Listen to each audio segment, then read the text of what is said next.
Hi, everyone. Today I want to go over a basic content review for Reconstruction to make sure you've got the key elements down as we wrap this unit up. And we'll start with really the end of the Civil War and where the country was in 1864, 1865, that final year and a half of the war, as Northern victory is becoming more inevitable. And especially as armies go across the South, William Tecumseh Sherman, the best example in his march to the sea from Atlanta, is attracting tens of thousands, up to 100,000 former slaves as they run away from their plantations and seek salvation in Union armies. And by the end of the war, hundreds of thousands of African Americans, many of them formerly enslaved, will join the Union Army. But there's also thousands and thousands of women, children, the elderly, people who aren't suitable for military service. And this is a huge problem for Sherman. And many of the even able bodied men are simply not trained to fight. And so he's in the middle of trying to fight a campaign while also now coming into the role of caretaker for really refugees, is what they were known as at the time. And it's a good word to describe them. They are refugees, those formerly enslaved people who are seeking refuge with the Union Army as a way to flee the South, or the slave system at least. And so Sherman is faced with this dilemma of what to do with them. And this is where the idea comes up with 40 acres and a mule. He meets with some African American leaders and asks them what he can do to make them self-sufficient, partly out of altruism to be giving them fair treatment, partly just to solve his own problem of how is he fighting a war while also caring for all these refugees. And so it was a little bit self-serving as well. But what those African American leaders said is, give us land. If we have land, we can support ourselves and take care of ourselves. And so this was the idea, is to break up some of those plantations and give them to the formerly enslaved people who had already been farming them so that it would be theirs and they could be self-sufficient. That's the idea. As we'll see in the end, that promise is not kept to those people.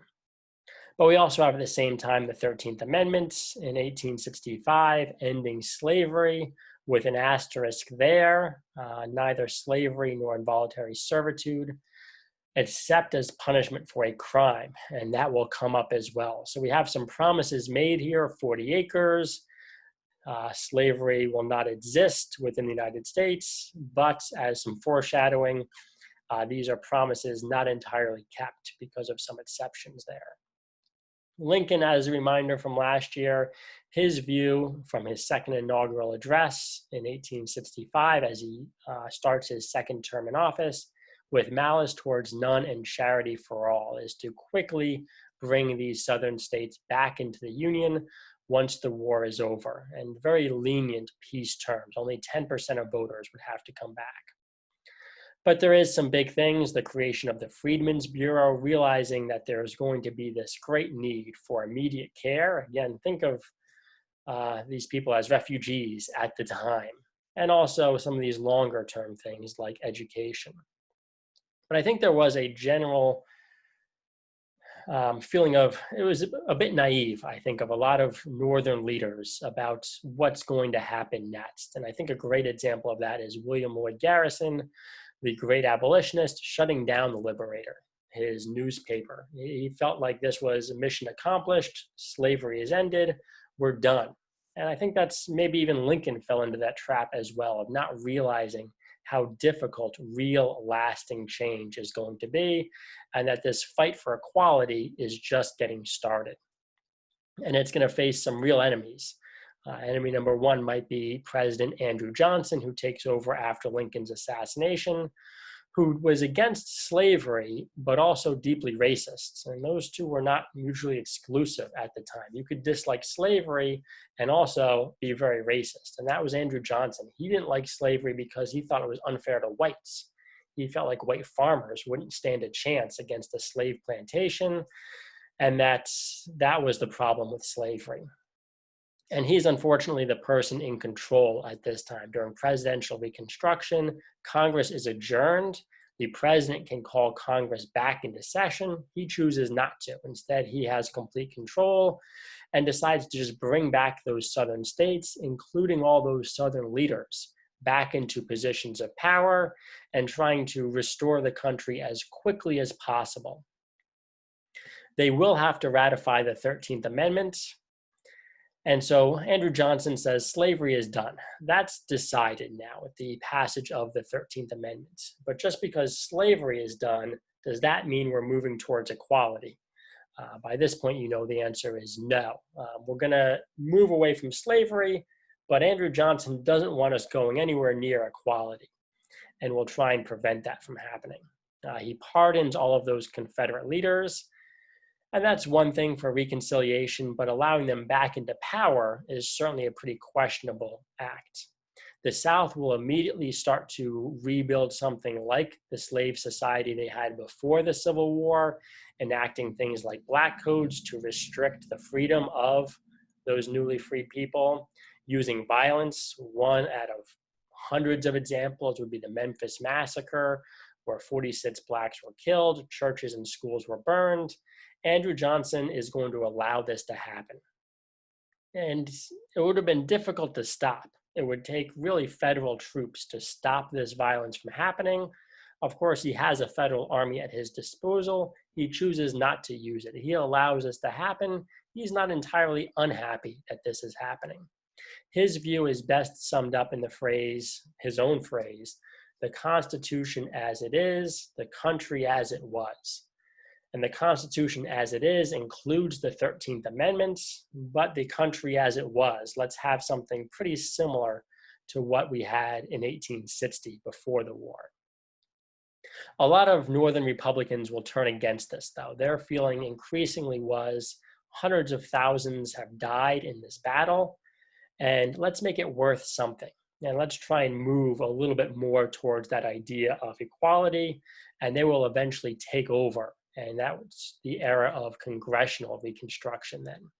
And they will stop that Southern Confederate takeover, stop some of those governments from being formed under Confederate leadership, pass things like the Freedmen's Bureau Act and the Civil Rights Act over President Johnson's veto for the first time because they have the numbers in Congress. And they'll gain even more control after the November 1866 midterm elections. And again, their view is Johnson is far too easy on the South, is preventing any changes from happening in the country, and it's this huge showdown between Congress and Andrew Johnson about the path of Reconstruction. One part of that is the Tenure of Office Act to protect some of Lincoln's cabinet members, especially Edwin Stanton, the Secretary of War. Johnson fires him anyway. This is a violation of the law. The law says he can't fire the Secretary of War. He does it anyway, and that's the showdown that will eventually lead to the impeachment of Andrew Johnson, as per the constitutional checks and balances system. The House of Representatives does impeach Andrew Johnson, but it is a two-part process, as we may be familiar with now, because President Trump was recently the third president to be impeached after Andrew Johnson, Bill Clinton in the 1990s, and then President Trump this year. But it's a two-part process. The House of Representatives effectively charge a president with a crime, and then it is the Senate who puts him on trial. And in all three of those cases, Andrew Johnson, Clinton, and Trump, removal from office from the Senate has fallen short. And that is the case with Andrew Johnson. You might be thinking now, what about Nixon? Nixon resigned because he knew this was going to happen, and so resigns ahead of time. Most historians today, even though most historians agree Andrew Johnson is maybe our worst president ever, to have such a racist person in power at such a crucial time was devastating. But a lot of people still agree, historians agree, that this was probably right to not remove him from office at that time, that it would have set too dangerous of a precedent because the Tenure of Office Act probably was unconstitutional, as Andrew Johnson claimed. The president has the power to appoint his cabinet and probably has the power to fire his cabinet, since that's what we've accepted ever since.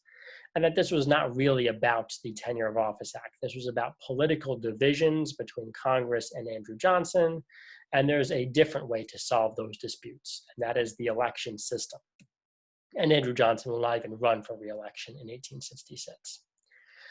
And the good news is Andrew Johnson effectively loses all power after that impeachment trial. And now Congress is in control, and we have congressional reconstruction, and they'll set up new governments, force Southern states to set up new state constitutions with Black participation, African-American suffrage, ratification of not just the 13th Amendment, but the 14th Amendment, granting equal rights to all citizens.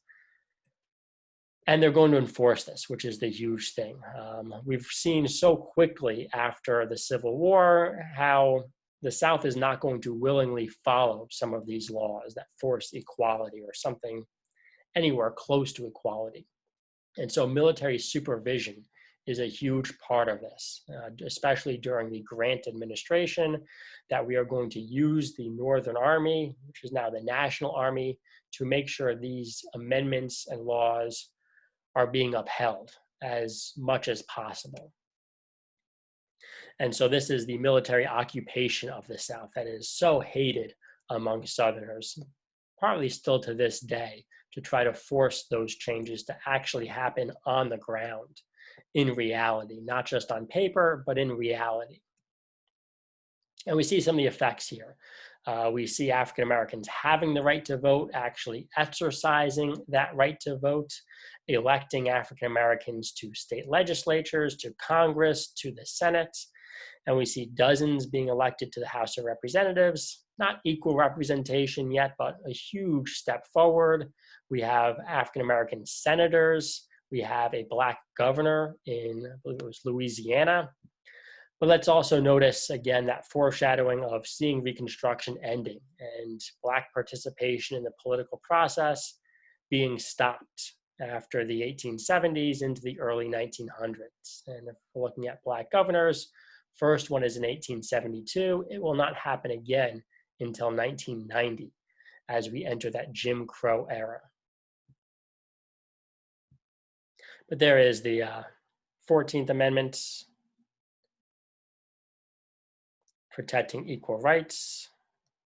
And then the 15th Amendment, there is this growing realization this is not an easy process. Simply declaring mission accomplished after the 13th Amendment was very naive, and partly from the push from African Americans themselves, Frederick Douglass especially, is this claim that this is not enough. If we want real protection, we need more rights. We need the protection of the Constitution in the 14th and then the 15th Amendment guaranteeing voting rights, regardless of race or previous condition of servitude.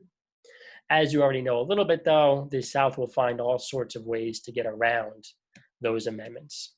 Their general attitude was, we do not apologize for this. There isn't that still feeling of they were wrong.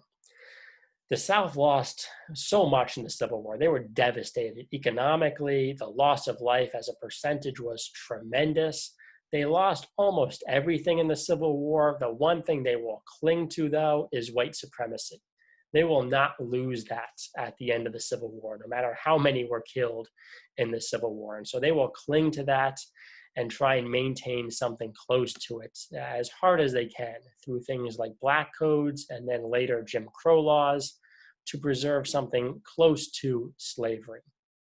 Laws that prevented African Americans from serving on juries, owning land, things like that. And then the sharecropping system especially becomes so famous as the dominant economic system in the South that will keep former slaves and a lot of poor whites as well into this cycle of debt where they are essentially in slavery. Debt slaves, because there were passed laws that if you are in debt, you cannot leave the land. Debts can be passed on to the next generation. And so children will be born into these debts and they'll be forced to stay on the land in a cycle where they can't get out of. And then there's the violence on top of it, the lynchings, especially after those who are challenging the systems. If you are successful, you are the greatest threat to white supremacy. There's nothing more threatening to white supremacy than a successful African American. And so those are the ones being attacked. Those who are voting are the ones being attacked. And you saw this very much if you read Freedom Road over the summer. So those successful Blacks and a lot of white sympathizers as well, those are the ones who are seen as threats and are killed by the hundreds. And again, that sharecropping system, the image on the right here, is this an image from 1860 or 1980? Tough to know. It all looks kind of the same. As this sharecropper says, we make as much cotton and sugar as we did when we were slaves, and it does us as little good now as it did then. It becomes a very similar system. Slavery by another name is what it is sometimes called. We'll stop there for the lecture. When we come back to class, I'm going to have you consider this quote here from the historian, W.E.B. Du Bois. The slave went free, stood a brief moment in the sun, then moved back again towards slavery. And we'll discuss that together back in class.